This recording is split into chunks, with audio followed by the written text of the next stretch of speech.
Hello and welcome friends to yet another video in which we are going to discuss the instructions issued by Central Board of Indirect Taxes and Customs CBIC on 28th of October 2022.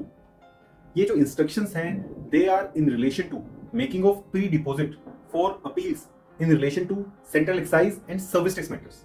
तो उससे related अगर appeal file करनी है तो उसमें pre deposit जो पे करना होता है 7.5% 10% वो कैसे पे होगा, उसका मोड ऑफ पेमेंट क्या होगा, उसके ऊपर सीबीआईसी ने इंस्ट्रक्शंस इशू किए।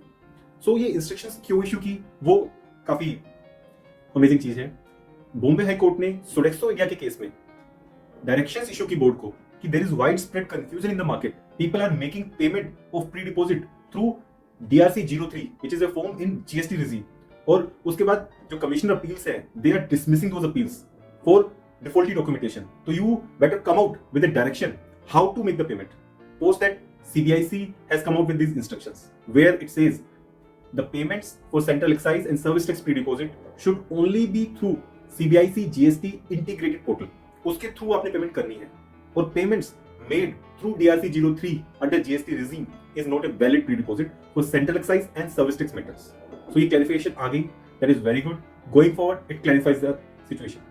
But जो ये instructions हैं वो silent है कि जो ऑलरेडी अपील्स फाइल हो गई हैं, एक्सेप्ट हो गई हैं, उनका फेट क्या होगा, कि वहां पे लेटर स्टेज पे कोई इशू नहीं आएगा, या जो अपील्स डिसमिस हो गई हैं लेकिन आपने DRC 03 फाइल किया, that means you have already made the payment of pre deposit under GST regime, उसका क्या होगा, क्या वो पैसा वापस रिक्रेडिट होकर आपके कैश लेजर में आ जाएगा या आपको उसका रिफंड फाइल करना पड़ेगा।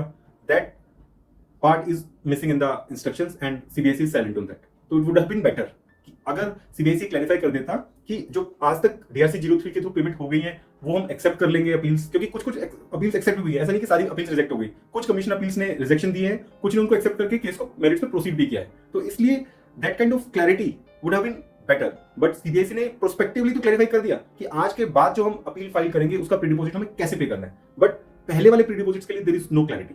सो I request and expect from CBIC कि इन इश्यूज के ऊपर भी क्लैरिफाई करें और kind of one time relaxation दे दें, क्योंकि ultimately tax has been paid, there is no denial about that fact. वो सोडेक्सो वाले केस में भी court has agreed yes tax has been paid.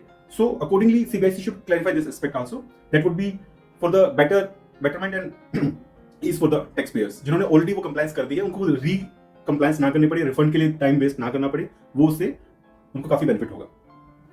So I hope this instruction is clear to all of you and thanks for watching this video. इसके जो instruction का जो link है और जो बॉम्बे हाई कोर्ट की रूलिंग का लिंक है वो डिस्क्रिप्शन बॉक्स में डाल दिया गया है।